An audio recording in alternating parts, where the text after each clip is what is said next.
Hello guys, hope everyone is doing well. I'm going to practice a few questions about energy and the heat. So let's get started.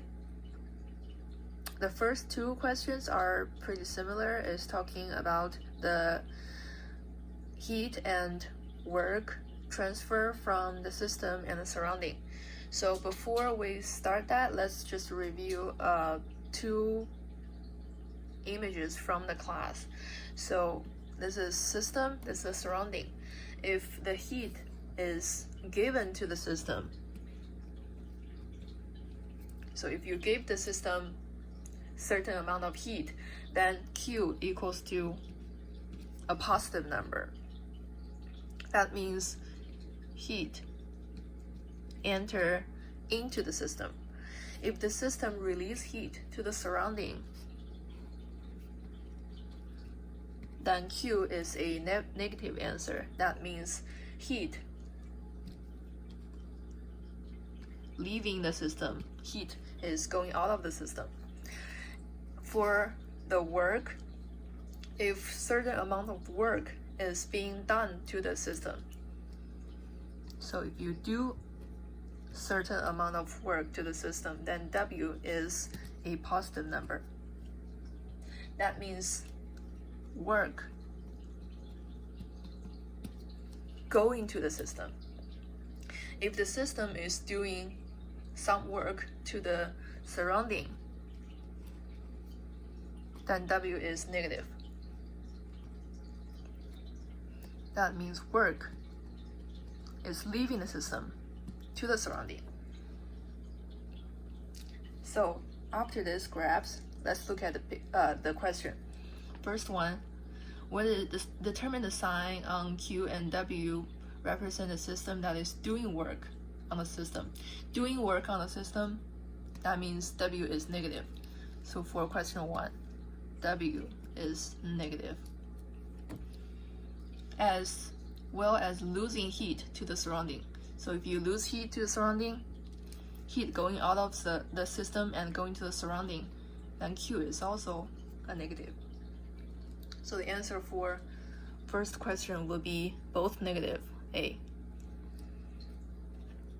And second question,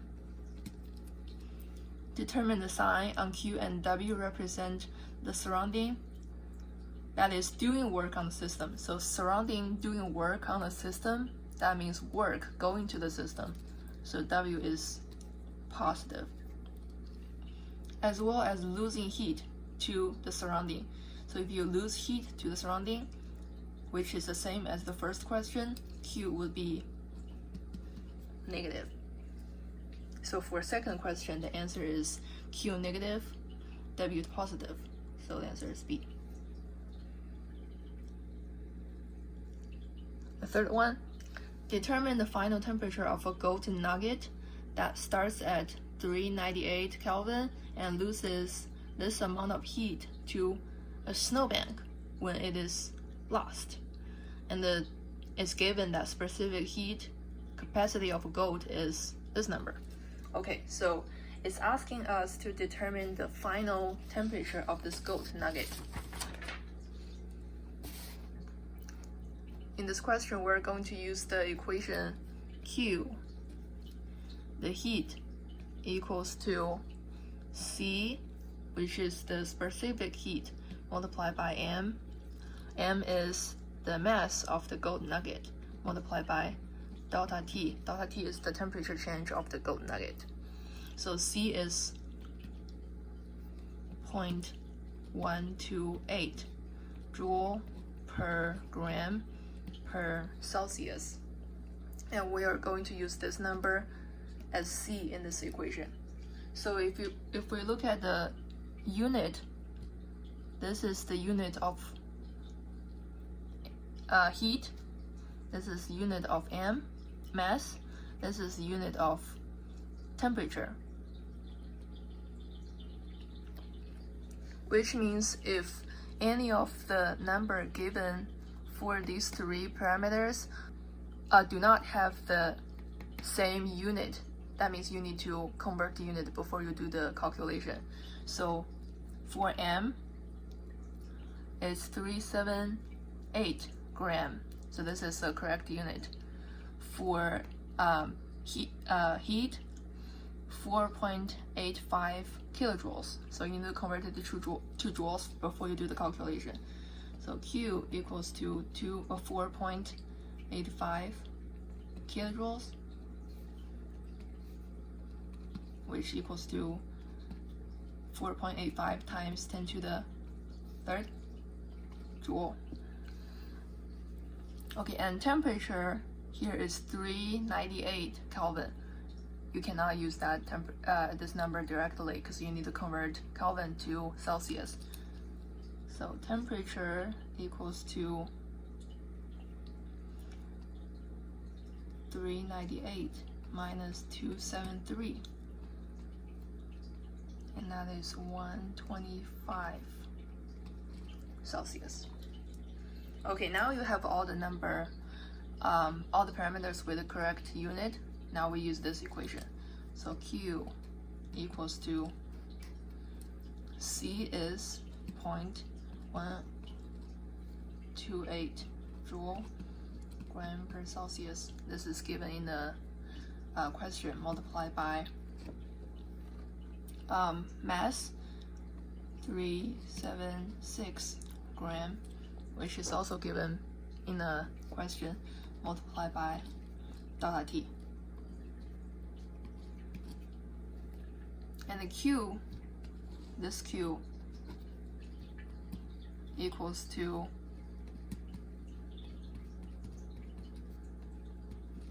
this number.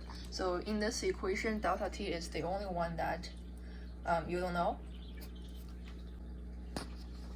So since it's losing this amount of heat to the environment, as we just mentioned in the previous question, if the system is losing heat, then the Q is a negative number. So in this question, you need to add a negative sign in front of the Q. So after you solve this equation, delta T equals to negative 100.77 Celsius, which equals to TF, that's what we're looking for, minus T initial. So this guy is T initial, 125 Celsius. Okay, and then T final equals to 24.08 Celsius. And then you convert this to Kelvin. That would be 297.2 Kelvin. And the closest answer is D. Okay, so this is question 3. Question 4. Okay, coming to question 4. You have this amount of sample of alumni, and it was combusted in a bomb calorimeter. The temperature change is 32.9 Celsius. So, and you use this equation to find out the capacity of this calorimeter. So first thing, you need to understand one thing. This delta H given here is the heat released by this reaction. And there is actually a hidden information here, which means it is produced by 4 mole of alumni, because there's a 4 in front of this alumni in this equation. So if we rewrite this, equals to delta H equals to 1.28 times 10 to the 4th kilojoule for every 4 mole alumni you combust. So you need to make this clear first. Okay, now we have the mass of the sample of the alumni. We can convert it to mole and see how many moles of alumni we actually have. So mole of alumni equals to mass over molar mass, and the mass is given 6.55 gram. Divided by molar mass is also given, 93.13 gram per mole. And that is 0.7 mole. Now you can determine the heat, the energy released in the form of heat, how much of the energy and the heat exactly it is. So delta H equals to this amount, 1.28 times 10⁴ kilojoule. Remember, it's per 4 mole, and multiply by the actual number of mole we have. And this is 224 kilojoule. And this is also heat. So energy released by this system is in form of heat. So delta H is equivalent to heat. So Q equals to this number, 224 kilojoule. And that equals to heat capacity multiplied by delta T is the temperature change, which is given here, 22.9. So this guy is 22.9 Celsius. So C equals to 224 kilojoule divided by 32.9 Celsius. And the final answer is 6.84. So that's D.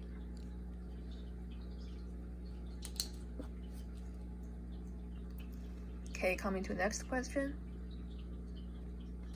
It's kind of similar, give you the mass of the alanine that's being combusted in a bomb calorimeter, and this time it gave you the heat capacity, and the temperature rose from this number to this number, so the difference of these two would be the temperature change.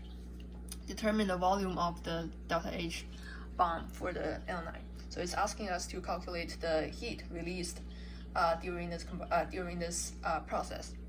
Similarly, we calculate how many moles we have of this alanine.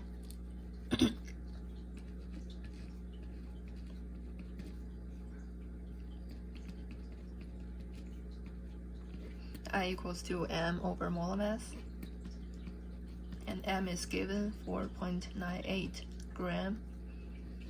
Molar mass is also given,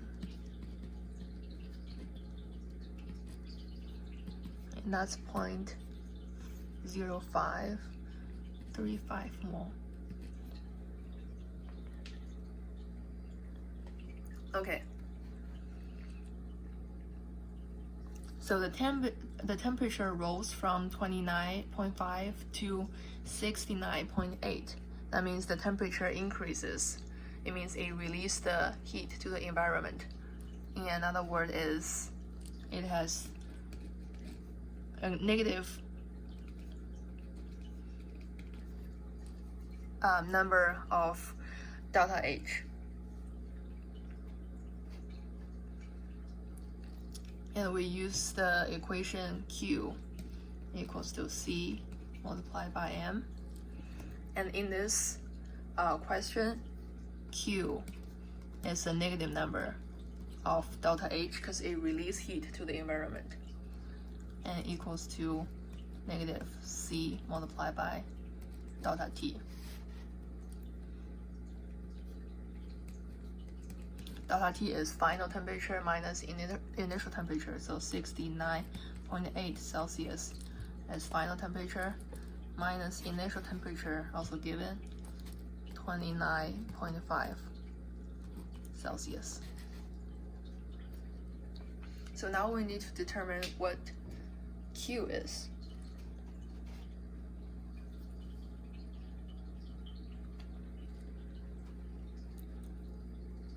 So for this equation, for this question,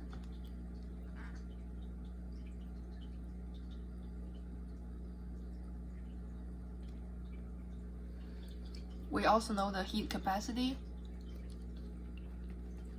is given as 4.25 kilojoule per Celsius. So this guy multiplied by this guy, it will give you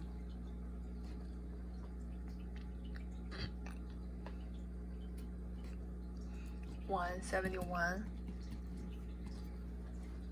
kilojoule.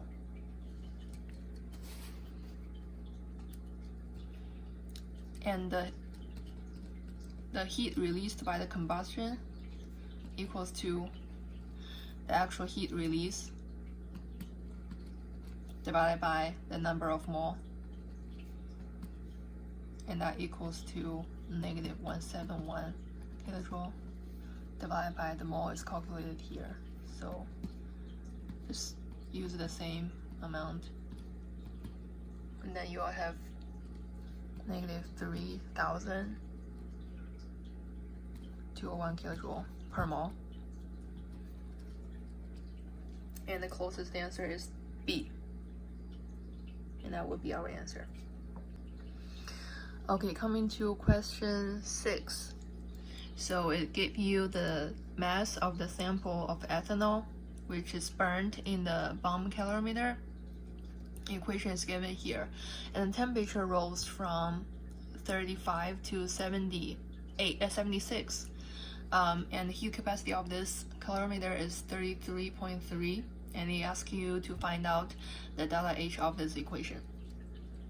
So first thing, we can calculate how much heat is actually released from this reaction. So Q equals to heat capacity multiplied by temperature change. So that would be 23.3 kilojoule per Celsius multiplied by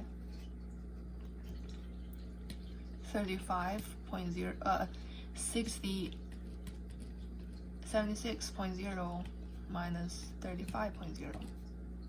This would be the Q released from this reaction. And then it gives you the mass of this sample, but you need to convert it to mole of the sample. So mole of the ethanol equals to mass over molar mass, and that's 35.6 gram multiplied by divided by molar mass of ethanol.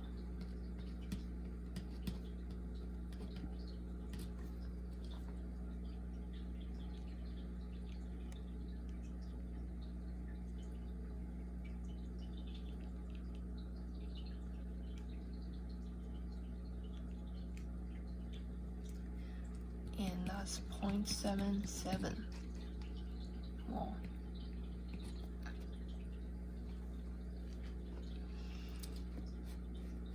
And then delta H released by this equation equals to the actual heat released divided by the mole of the ethanol, because the unit of this delta H is kilojoule per mole. So you just copy this whole thing here, 23.3.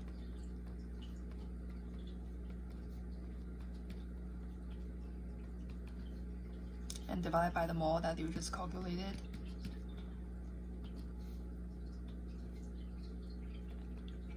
And that will give you 1235 kilojoule per mole. So the closest answer will be A or B. And then we determine if this is a endothermic or exothermic. So the temperature rose from 35 to 76. That means the system is releasing heat to the environment. In releasing heat is exothermic reaction. So delta H would be a negative answer, negative number. So the correct answer is A for question 6.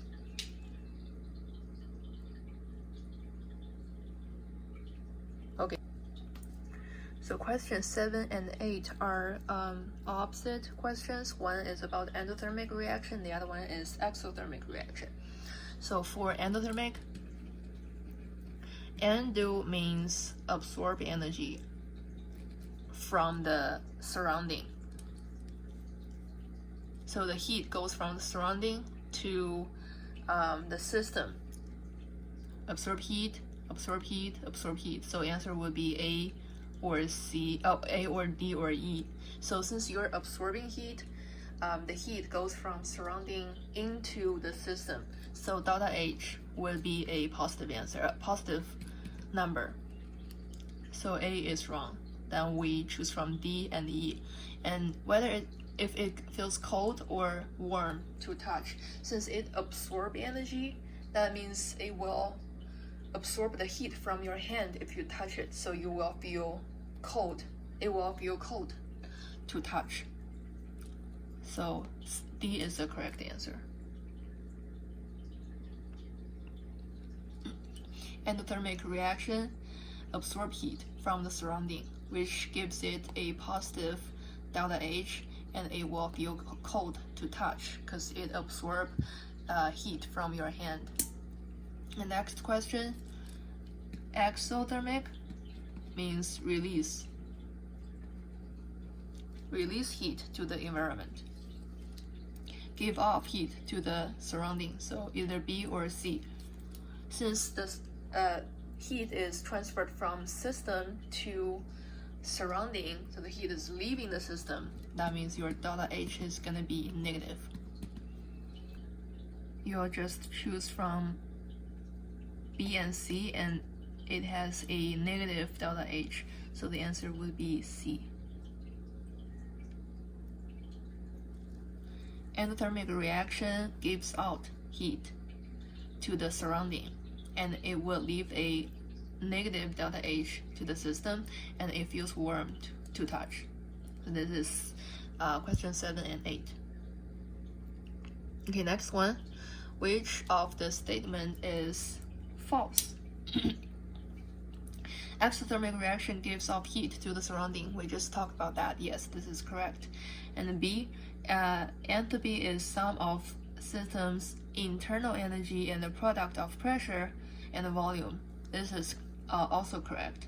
So basically, delta H is the system internal energy plus P multiplied by V. Delta E, the reaction energy change is the measure of heat. This is not correct. The energy is the sum of heat and work. Option D, delta H is heat of reaction. This is correct. Endothermic reaction has a positive delta H. We just talked about that. This is correct. So the only wrong answer is C, because delta E is not just the measurement of heat, it's the heat and the work. So next one, question 10. Okay, given the work is 0 and the endothermic reaction has the following.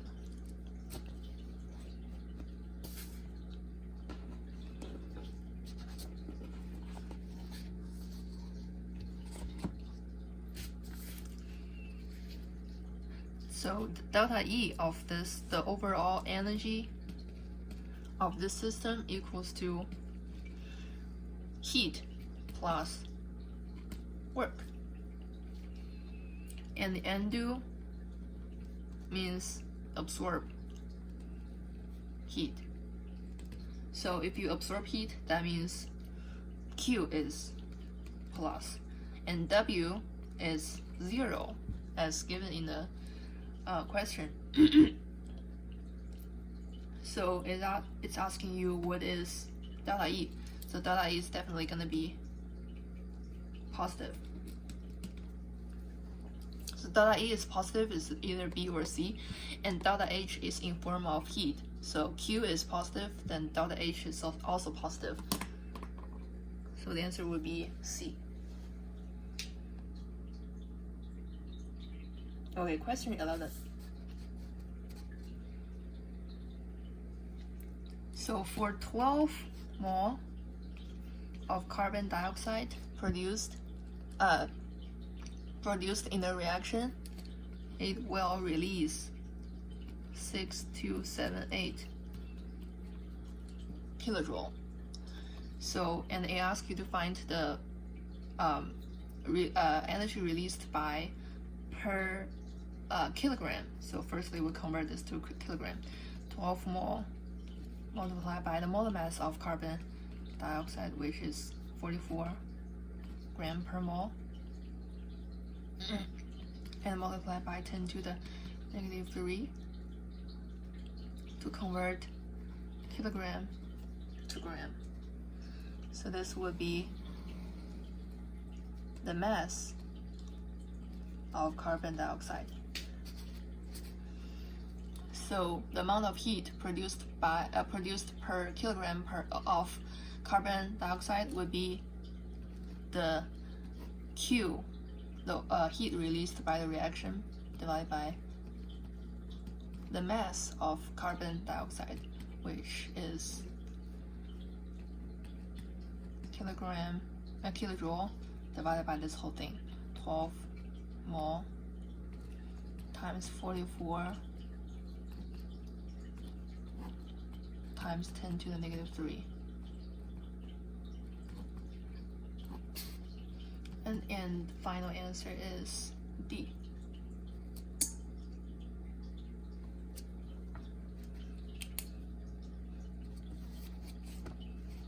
So this is question 11. Let's go to question 12.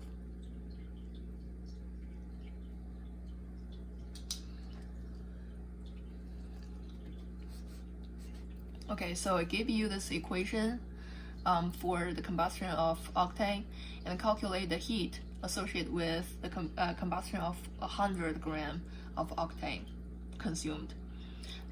So basically, it tells you if 2 mole of octane consumed, it released this amount of heat. But if 100 gram of octane consumed, how much heat will be released?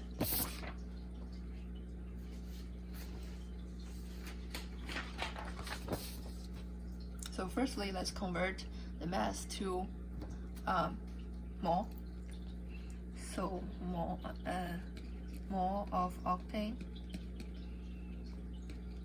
equals to mass of octane divided by molar mass, and that's 100 gram, which is given in the question, divided by molar mass of octane, also given in the question.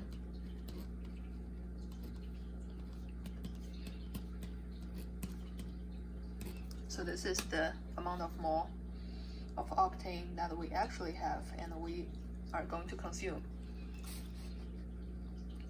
And this is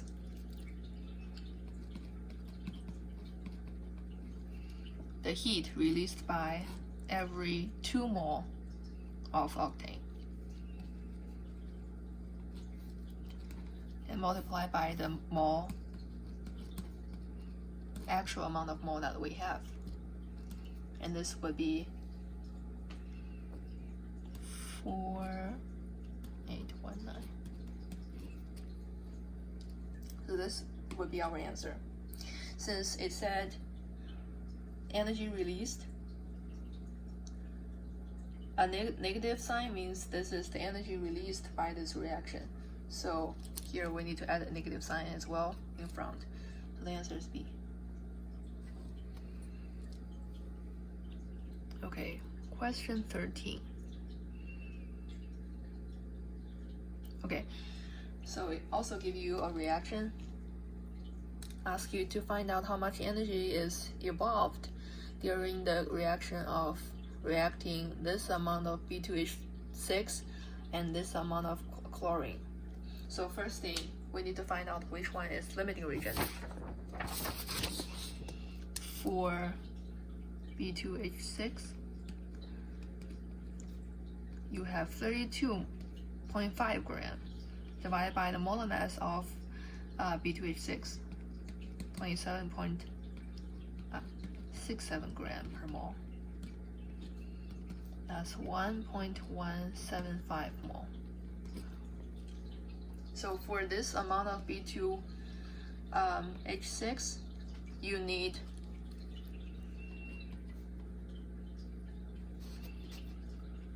this amount multiplied by 6. Because for every 1 mole of B2H6, you need 6 mole of chlorine. So multiply by 6. And that is the chlorine that you need.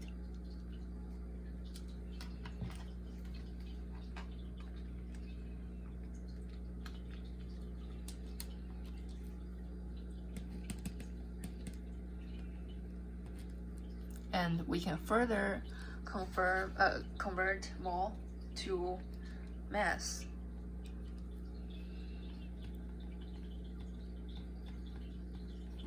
This is the amount of chlorine that you need. But in the question, we don't have that much chlorine, which means chlorine is limiting reagent and the other guy is excess.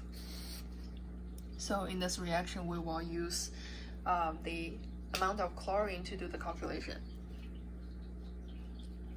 So first thing, find the mole of chlorine. That is the the mass of chlorine divided by molar mass of chlorine. And that's 1.02 mole. So this amount of heat is released by consuming 6 mole of chlorine.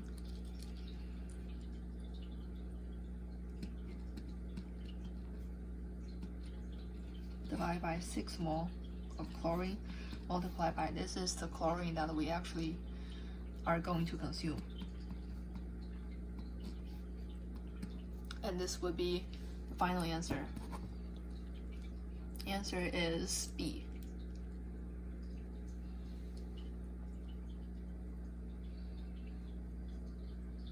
Okay, so this is question 13. So for question 14.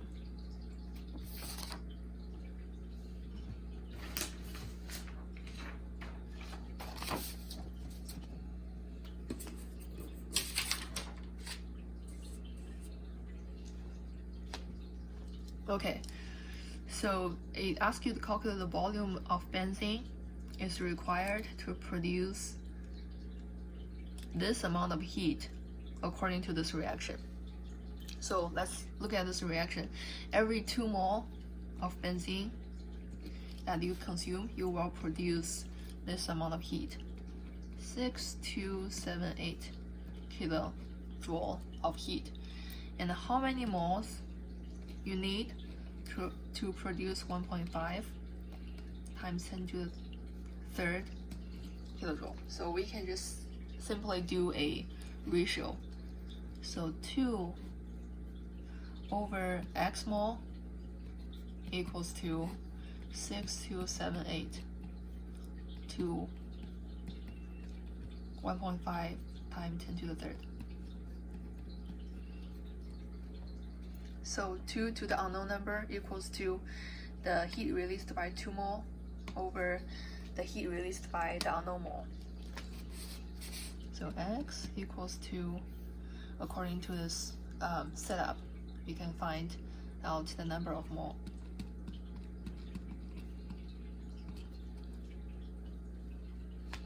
Okay, so that's the number of mole.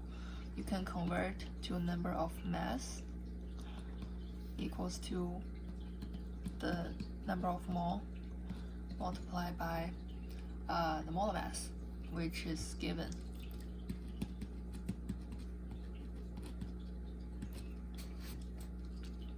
And this can be further converted to volume.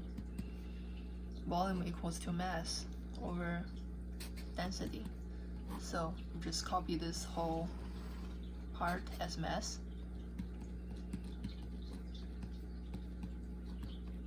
And divided by density is also given here. And the volume is 42 milliliter. So the final answer is E.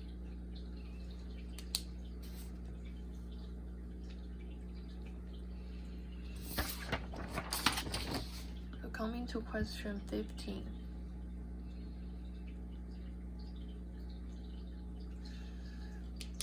Which of the statement is true?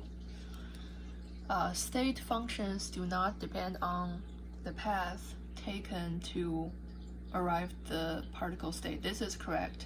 The only thing you need to care about is the initial state and the final state. It doesn't matter how it gets from initial to final. And second one, the energy in a reaction can be determined using constant volume calorimeter. This is also correct. All the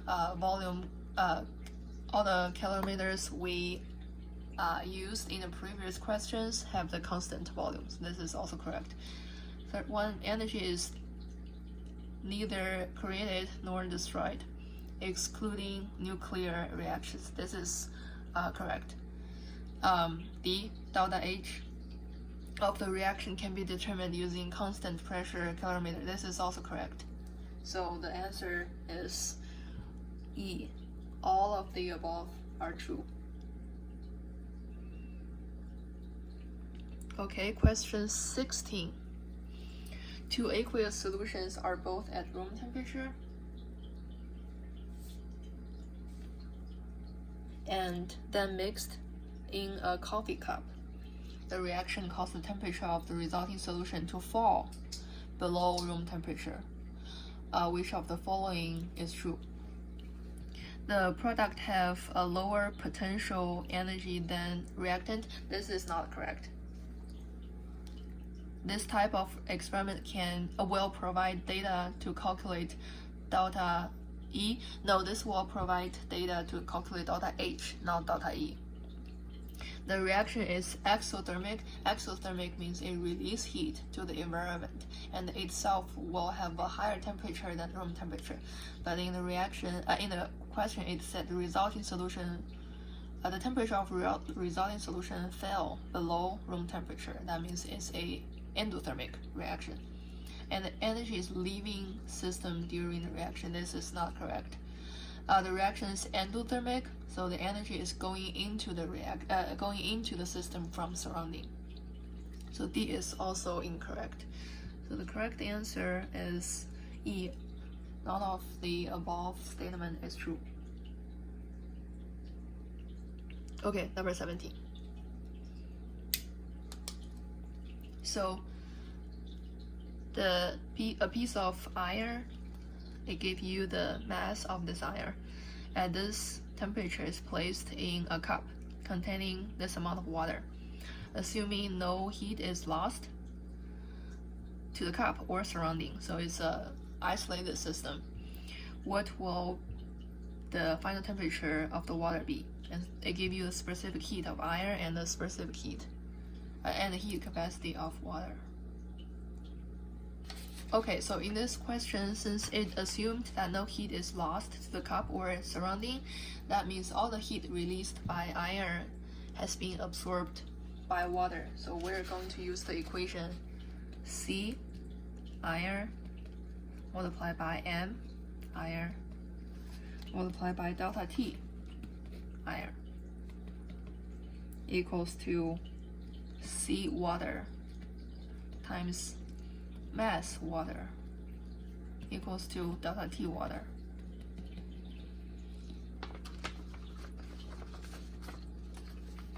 So this is the heat released by iron. This is the heat absorbed by water. So let's just plug in all the number.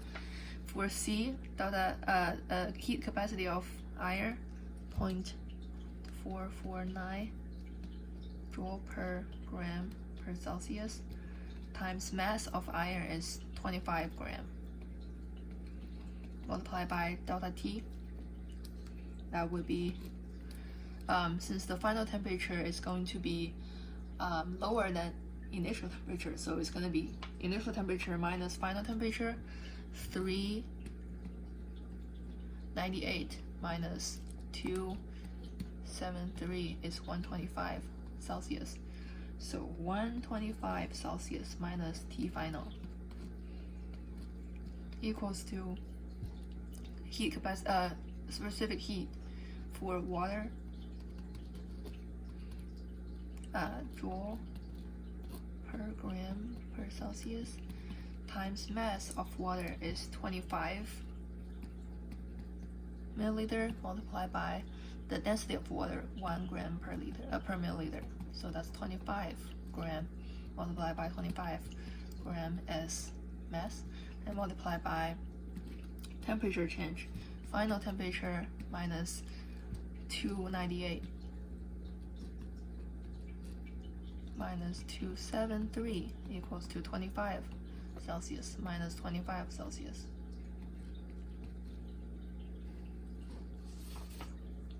So in this equation, TF is a only unknown number, so let's just solve this equation.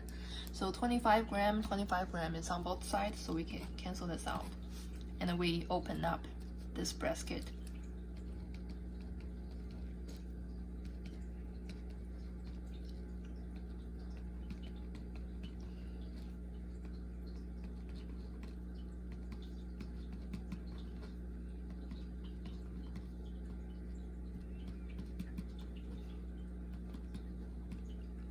Okay, and we move this term to the left and move this term to the right. And it's going to be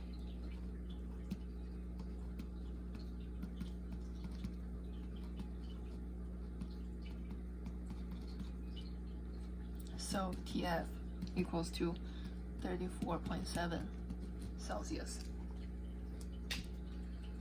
plus 273. It will give you Kelvin 307 Kelvin. And the closest number is 308. The number is answer is B.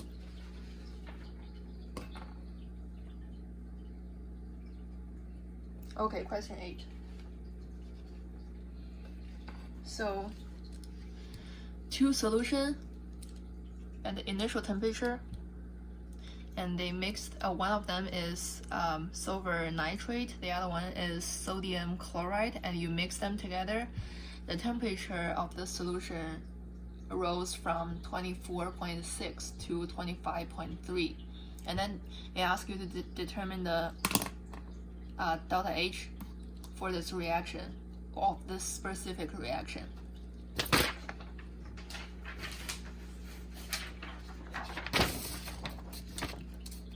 So we'll use the equation Q equals to C as specific heat times M times delta T. So it said assume that the solution has the same heat capacity and density of water. So C of water is 4.18 joule per gram per Celsius multiplied by M. M equals to density times volume, and it said assume that it's got the same density of water, so 1 gram per milliliter times how many milliliters we have. That would be 100 milliliter of sodium of silver nitrate, and 100 milliliter of sodium chloride. So this is 200 gram. So M is 200 gram. And delta T is final temperature 25.3 minus initial temperature 24.6. So this would give you 585.2 joule heat released from this reaction happened in this calorimeter. And then we need to find out what is the number of mole of this reaction. So firstly, determine which is the limiting reagent. For silver nitrate, we have 0.1 liter times 0.1 molar, and that's 0.01 mole. And for sodium chloride, you have 0.1 liter times 0.2 molar, and that's 0.02 mole. The ratio of these two is 1 to 1, so to consume 1 mole of silver nitrate, you need 1 mole of sodium chloride. To consume 0.01 mole of silver nitrate, you only need same amount, which is 0.01 mole of sodium chloride. But apparently you have more than 0.01. So this is axis, and this is limiting reagent. So to produce this amount of heat, we used 0.01 of this reaction. So delta H reaction would be 585.2 joule divided by number of mole that you used in this reaction, and this will give you 59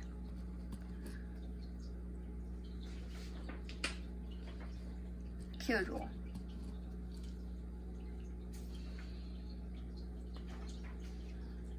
So since this reaction, the temperature of this reaction rose from 24.6 to 25.3, it's a exothermic reaction, so delta H is negative.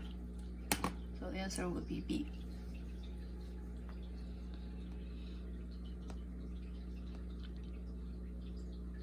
Number 19. For this question, we're going to use Hess law to generate this final reaction from these two reactions. To generate this reaction from these two reactions. So given PCl5, PCl3 plus and P4 plus 6.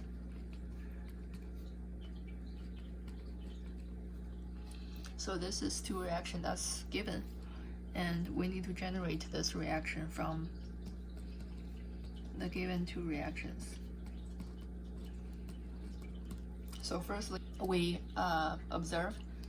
So P4, in the given reaction, P4 is on the left side. In the final reaction, P4 is also on the left side. So, which means this reaction is probably a plus. And for this reaction, PCl5 is on the left, but in the final reaction, PCl5 is on the right. So most likely this would be a negative in front. Now let's look at Cl2. So from the second reaction, we already got 6 Cl2 from the left side. So we only need 4 more Cl2 from the first reaction. So we put a 4 in front.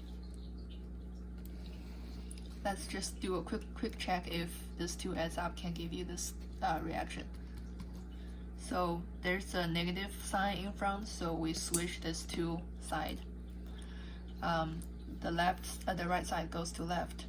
4 PC3 plus 4 Cl2 give you 4 PCl5 plus P4 plus 6 Cl2 plus PCl3. Okay, we add them together. We add up them together. Oh, this is 4. Okay, on the left side we have P4 plus 10 Cl, and these two are same, so we cancel it out. That give 4 PCl5. So this is the correct with the one you are asking to generate. And the calculation, the operation of delta H follows the operation of the equation. So the equation basically, this is equation 3, this is equation 1, this is equation 2. equation 3 is generated by -4 times equation 1 plus equation 2. So delta H of this equation equals to -4 multiplied by delta H 1 plus delta H2. So delta H of the first reaction is plus 157 kilojoule plus delta H of the second reaction. So this will be the answer of delta H of this final reaction. So the answer for this question would be A.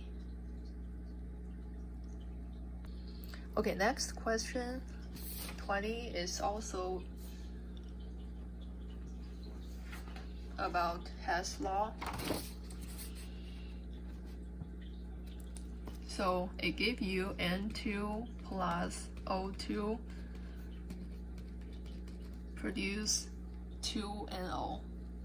In second reaction, half N2 plus O2 generate NO2. So these are two reactions that's given.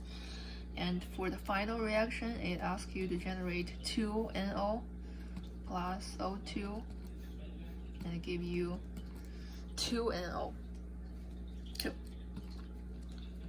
So now we observe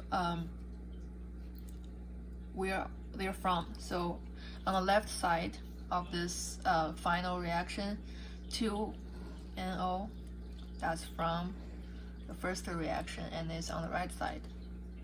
So this will be a negative sign in front. And O2, since this is there's a negative sign, so O2 would go to the right side. So this O2 definitely is from this reaction. And NO2 also from this reaction. So in the final reaction, there's a 2 in front of NO2, so we need to add a 2 in front of this whole reaction. Okay, so now let's follow this operation, see if we can get the correct final reaction. So for the first one, there's a negative sign in front, so we switch these two sides.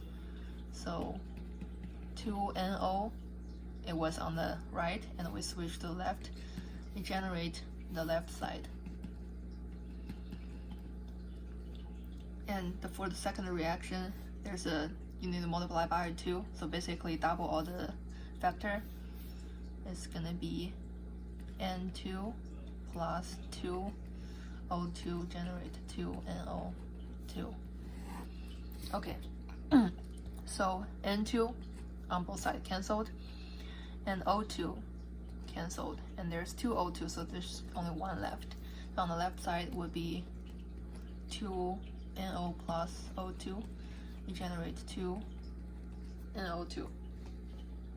So it's the same as the final reaction.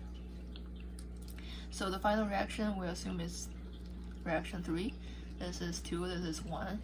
So reaction 3 is generated by your altered reaction 1 and plus 2 times reaction 2.